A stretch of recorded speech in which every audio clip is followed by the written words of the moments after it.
বন্ধুরা কেমন আছো তোমরা? সঞ্চিতাস লাইফস্টাইলের নতুন একটি ব্লগে আমি সঞ্চিতা তোমাদের সবাইকে স্বাগত জানাচ্ছি। ওই দেখো রেনু, আমরা সকালবেলা উঠে ব্রেকফাস্ট করে বসেছি। আমি ফোনটা ধরিনি ইচ্ছা করে, দেখবে ঘটনা দেখো, মানে ঘটনা না দুর্ঘটনা কি বলবো, মানে তোমাদের আমি আর ব্যক্ত করতে পারি না। আর আমি এই ডেলি এক কথা শুনিয়ে তোমাদেরকে পাকাতেও চাই না, যে ডেলি এক কথা শুনিয়ে কত আমি আমার ভিউয়ার্সদেরকে মানে দুঃখ দেবো। এ দেখো বাজার নিয়ে এসছে সকালবেলা উঠে, শসা, পটল, কচু, উচ্ছে আর আম। একদমই পাকা হবে, মিষ্টি হবে না, কারণ টিকের আম কেনা মানে মানে কি বলবো, আমটা খাওয়ার আগেই ফেলে দেওয়া উচিত। না দেখে না কেটে না কিছু করে আম ফেলে দাও, কারণ জানি এটা অবভিয়াস ব্যাপার যে হবেই, খারাপ হবেই। ও আম কিনতে পারে না। কয়েকটা বাসন ধুয়ে নিলাম রান্না করতে করতে, রান্নাটা এখন হয়ে যাচ্ছে। শ্যামলি আসছে না,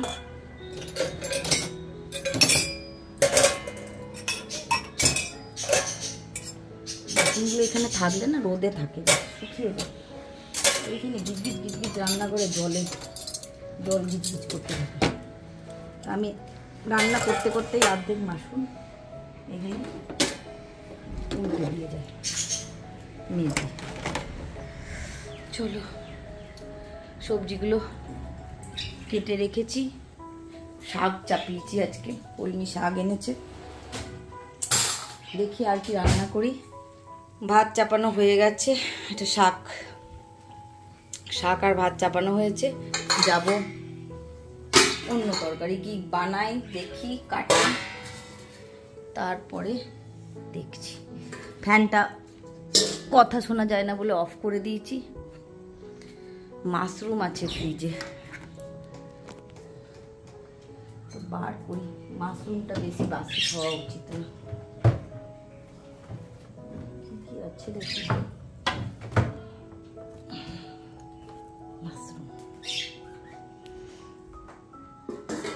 এই পটলগুলো তো দেখলেই ঘৃণা ধরে যাচ্ছে। পটল অনেকদিন পোস্ত খাওয়া হয়নি না রেনু? পটল পোস্ত করবো, সব রান্না একই দিনে করে দেবো নাকি?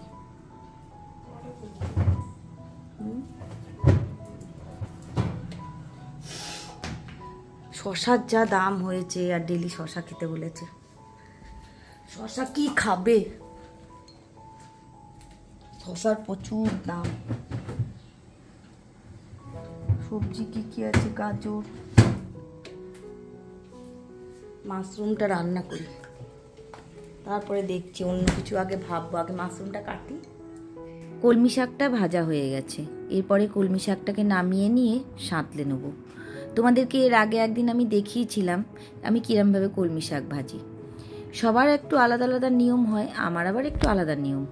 এখন আবার আরও আলাদা হয়ে গেছে। ওই যে ডায়েট খাবার, তেল মশলা একদম কম। তবে তোমরা আমাকে জানিও তোমরা কীরকমভাবে বানাও। আমিও চাইছি একটু নতুন নতুন কোনো রেসিপি শিখতে। সকাল সকালে সে রান্নাঘরে আজকে হানা দিয়েছি, বাকি কাজগুলো পরে করব। আগে রান্নাটা তো করে নিই। রান্নাটা করা থাকলে অতটা পিছটান থাকে না। কড়াইতে তেল দিয়ে দিয়েছি, অনেকগুলো রসুন দেবো। আমাদের বাড়িতে সবার এরকম অনেকটা রসুন দিয়ে কলমি শাক খেতে খুব ভালো লাগে। আমি আবার খুব বেশি ফোড়ন দিই না। ফোড়নটা আমাদের বাড়িতে সবারই পছন্দ নয়, মুখে পড়লে খুব বিরক্ত হয়। তো সেই জন্য একটু শুকনো লঙ্কা রসুন দিয়ে শাকটাকে ভেজে নেব।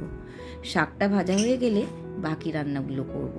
একটু বেশি তেল দিয়ে ভালোই লাগে, তবে তেলটা একটু যেহেতু কম দিচ্ছি সেই জন্য বেশি আর তেল দিলাম না। কলমি শাকটাকে এরপরে দিয়ে দেওয়ার পরে একটুখানি জল দেবো, যাতে একটুখানি মাখা মাখা হয়ে যায়। কারণ অনেকটা তো তেল নেই, তাহলে কি করে ভাজাটা হবে ভালোভাবে বলো? তেলটা ওই জন্য কম দিয়ে একটু জল দিয়ে দিলে বেশ ভালো লাগে। রসুনের গন্ধটা শাকের মধ্যে একদম ঘুলে মিলে যায়। তোমরা করে দেখো। আর যারা একটু বেশি তেল দেবে তাদের আর জল দেওয়ার দরকার হবে না, তাদের বেশি তেলের মধ্যেই হয়ে যাবে। ওই যে আমি বললাম আজকাল নতুন নতুন পদ্ধতি অনেক অবলম্বন করছি। যাতে তেলটা কম লাগে, রান্নাটা একটুখানি স্বাদ হয়, আবার একটু হেলদিও হয়। এইসব করতে করতে হয়তো একদিন আমি ভালো করে রান্না করাই শিখে যাব। আগে মা বলতো আমি নাকি একদম রান্না করতে পারি না। শাশুড়ি মায়ের কাছেও এসে এই খোঁটাটা আমি বারবার শুনেছি।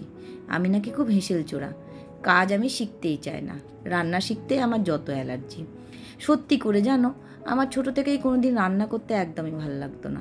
সবসময় মনে হতো বাইরের যে কাজ, ঘর গোছানো, ঝাড়ু পোছা, এগুলো আমি করে নেবো, আর রান্নার কাজগুলো অন্য কেউ করুক। তবে আজকাল আর এরকম করলে হয় না, আমার কাজগুলো আমাকেই করতে হয়।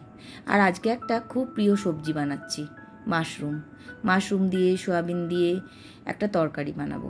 অনেকটা পেঁয়াজ কুচি দিয়েছি মাশরুমটা বানাবো বলে। আসল কথা, মাশরুমে কিন্তু বেশ একটু তেল দিয়ে সর্ষের ঝাল খেতে ভালোই লাগে। তবে আজকে আমি সর্ষে দিয়ে বানাবো না, একটু অন্যরকম করে বানানোর চেষ্টা করছি। দেখা যাক কতটা সাকসেসফুল হয়। সব খাবারগুলোই তোমাদেরকে দেখানোর চেষ্টা করছি। মাশরুমও দিয়েছি, একটু কুচি কুচি করে আলুও দিয়েছি, যাতে করে একটু গামাখা হয়। কারণ খুব বেশি মশলা যেহেতু দিই না, একটু গামাখা না হলে একদম ছাড়া ছাড়া খেতে ভালো লাগবে না। আমাদের বাড়িতে সবাই মাশরুম খুব ভালোবাসে। তনুরেনুর তো খুব প্রিয়, যদি ডেলি করে দাও ডেলি খাবে ওরা। তবে আজকাল আর বাজারে খুব ভালো মাশরুম পাওয়াই যায় না, ওই বাটন মাশরুম, সেগুলো কিনে নিয়ে আসি। আগেকার মতন আর মাশরুমের স্বাদ পায় না। আগে মাশরুম রান্না করলে বা কড়াইতে তেল দিয়ে দিলেই কি সুন্দর একটা গন্ধ বেরোতো, এখন আর সেটা পাওয়াই যায় না। একটুখানি দিলেই মনে হয় যেন জল বেরিয়ে যায়। আর একটুখানি ম্যাগি মশলা দিলাম যাতে একটু টেস্টি হয়। ম্যাগি মশলাটা দিলে তরকারিতে কিন্তু একটা অন্যরকম স্বাদ হয়, তোমরা দিয়ে দেখো। খুব বেশি আদা রসুনের পেস্ট দিলে তরকারির যে আসল ফ্লেভারটা সেটা যেন চলে যায়, আমার এটা মনে হয়। আমি তাই কোনো কোনো তরকারিতে আদা রসুন না দিয়েও রান্না করি। তরকারিটা চাপিয়ে দিয়ে এসে আবার বসে পড়লাম। এত গরম লাগছে না, 1:45 বাজতে চলে। এরপরে আমার এখনো অনেক কাজ আছে, প্রচুর কাজ। আগে রান্নাটা সেরে নিই, কারণ রান্নাটা না করতে করতে আমার মানে থকে যায় আমি। এই বাবুয়া, এগুলো নামিয়ে দেখা, সব টেনে নামিয়ে দে, চ দেরি করে আমি ঘর ঝাঁট দিতে যাবো। তাও রেনু আছে, একটু একটু সবজি মবজি কেটে দিল, একটু হেল্প করলো, নাহলে তো। আর এই পাখিগুলো কী চেঁচায়, সারা দিন চেঁচাচ্ছে। তো চলো কাজগুলো করি, বসে থেকে লাভ নেই। এখন ওই দেখো আলু সব সেদ্ধ দেবো, তরকারি কেটেছি, এখানটার অবস্থা, কাজগুলো করি। ভাগ্যিস এখানে ডাইনিং টেবিলটা ছিল, নাহলে যে আমার কী হতো জানি না। রান্না করতে করতে বারবার এসে ফ্যানটা চালিয়ে বসি। ওইদিকে সবজি কেটেছিলাম, সবজিগুলোকেও গুছিয়ে তুলে নিলাম। তারপরে এই দিকটা পরিষ্কার করে তারপরে যাব ঘরের বাকি কাজগুলো করতে। কারণ কাজগুলো তো করতেই হবে বলো, গুছিয়ে না করলে নিজেই ফ্যাসাদে পড়ে যাব। সেই জন্য কাজগুলোকে গুছিয়ে করছি। কুকারটা বার করেছি, বুজোর একটু মাংসও সেদ্ধ করতে হবে। বুজোর মাংসটা সেদ্ধ হয়ে গেলেই আমার কাজ শেষ। বুজোর জন্যও ডেলি চিন্তা করতে হয়। সব মানুষের আলাদা আলাদা করে যদি আমি চিন্তা না করি, তারা সবাই না খেতে পেয়ে মরবে। সেই জন্য বুজোর খাবারটাও রেডি করতে হবে। কারণ ও খাবার সময় এমন মুখটা করে তাকায় যে ওর জন্য যেন কোনো চিন্তাই করা হয়নি। তো সেই জন্য বুজুবাবুর জন্য মাংস সেদ্ধ করতে দিলাম। মাংস সেদ্ধ করা ছিল না, তো মাংসটা সেদ্ধ হয়ে গেলেই মোটামুটি আমার কাজ শেষ। তারপরে রান্নাঘর পরিষ্কার করতে হবে, সেটা তোমাদেরকে দেখাবো যদি পারি। কারণ কাজের এত প্রেশার, সব কিছু আর ক্যামেরায় আমি তুলতে পারছি না। দূরে ক্যামেরাটা লাগিয়ে দিয়ে তোমাদের সাথে কথা বলতে চলে এসেছি। ভাবছি যেটুকু দেখানো যায় সেটুকু তোমাদেরকে দেখায়, আর যেটুকু না দেখাতে পারবো সেটুকু তোমরা বুঝে নিও। সঞ্চিতা দি কাজ করে নিয়েছে, বিছানাটা গোছাতে চলে এসেছি। ওইদিকে কুকার আবার সিটি মারলে দৌড়ে গিয়ে কুকারের বন্ধ করতে হবে। ঘরে কেউ না থাকলে একা হাতে চারদিকের কাজ সামলানো কিন্তু খুব মুশকিল হয়ে ওঠে। আমার সঙ্গেও যেটা হয় সেটা আমার মনে হয় তোমাদের সঙ্গেও হয়। কি করব, একা একা কাজগুলোকে করতে হয়, চারদিক সামলে তো করতেই হবে। ঘরগুলো ঝাঁট দিয়ে নিয়ে তারপরে চান করতে যাব, তারপরে পুজো। এখন অবশ্য রেনু বাড়িতে আসছে, রেনু মাঝে সাঝে পুজোটা করে দেয়। রেনু পুজো করে দিলে আমার খাওয়াটা তাড়াতাড়ি হয়, কারণ দুপুরে যদি খাওয়াটা তাড়াতাড়ি না করি বিকেলে জিম যেতে ইচ্ছাই করে না। এত শরীরটা ভারী লাগে, মনে হয় শুয়ে শুয়েই কাটিয়ে দিই। তো সেই জন্য ওকে বলেছি তুই পুজোটা করে নে, পুজোটা করে নেওয়ার পরে আমরা দুজনে খেয়ে নেব, চান না হয় পরেই করব। ঠাকুরটাকে দিলেই শান্তি। গোপালকে খেতে দেওয়া হয়ে গেলেই আমার যেন নিশ্চিন্তে হয়ে যায়। আগে আগে সকালবেলা টিকে দিয়ে যেত, কিন্তু এখন আর টিকের সময় হয় না। আসলে সকালবেলা ও একটু হাঁটতে যায়, তো হেঁটে এসে নিজে ডিউটি যেতে যেতেই ওর সময় হয়ে যায়। আর আজকে শনিবার ছিল, টিকে বাড়িতে খাবে। ওই যে মাশরুমের তরকারি, ভাত আর একটু আম কেটে নিয়েছি, আর মাশরুমটা পনির দিয়েছিলাম, তার সঙ্গে একটুখানি সয়াবিন দিয়েছিলাম, আর ওইদিকে রয়েছে কচু ভাতে, উচ্ছে আলু ভাতে আর শাক ভাজা, সব ডায়েট খাবার। আর টিকের জন্য তৈরি করা আছে একটু চিকেন, সেটা আর তোমাদেরকে দেখালাম না। খাওয়া দাওয়া হয়ে গেলে এরপর আবার কথা বলি। এত দেরি হয়ে গেছে, খেতে বসে পড়লাম। পুজো রেনু করে দিয়েছে, তো ভাবলাম খেয়ে দিয়ে নিই, তারপরে আবার তোমাদের সাথে কথা বলবো। রান্না তোমাদেরকে দেখিয়ে দিয়েছি, পরে আমি ভয়েস ওভারে বলবো কি রান্না করেছি না করেছি। তো চলো, খাবারটাও তো দেখছো, এটা সব খাওয়াচ্ছে, খেতে দিচ্ছে। আজকে পুজোর চিকেন নেই, আজকে পনির। তো চলো আজকে মতন এখন রাখি, পরে আবার কথা বলছি। প্রচণ্ড যন্ত্রণা উঠেছে, প্রচণ্ড যন্ত্রণা হচ্ছে। লম্বা করে আজকে একটুখানি ঝুম্বা করেছিলাম, সেই জন্য হলো নাকি কে।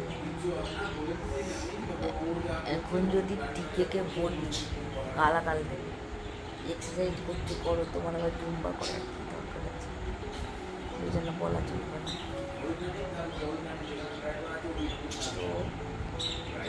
আজকে ব্লগটা আমি এখানে শেষ করব।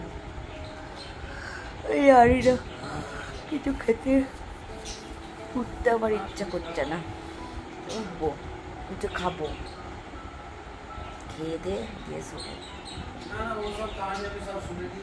চলো আজকের মতন ব্লগটা এখানে শেষ করি।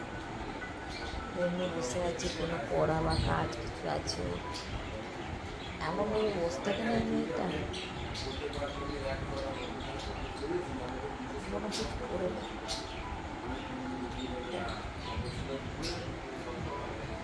এমন বসলে তো হয় না, কাটতে হবে। চলো আজকের মতো ব্লগটা আমি এখানেই শেষ করছি। কী খাবো না খাবো আমার এখন আর ভালো লাগছে না, অনেক তোমাদের সঙ্গে কথা বললাম, এখন কি শরীরটা না ছেড়ে দিচ্ছে এবারে। জানি না কতদিন আমি জিম ফিম করতে পারবো, ডিমোটিভেট হয়ে যাচ্ছে আস্তে আস্তে। চলো বাই, গুড নাইট।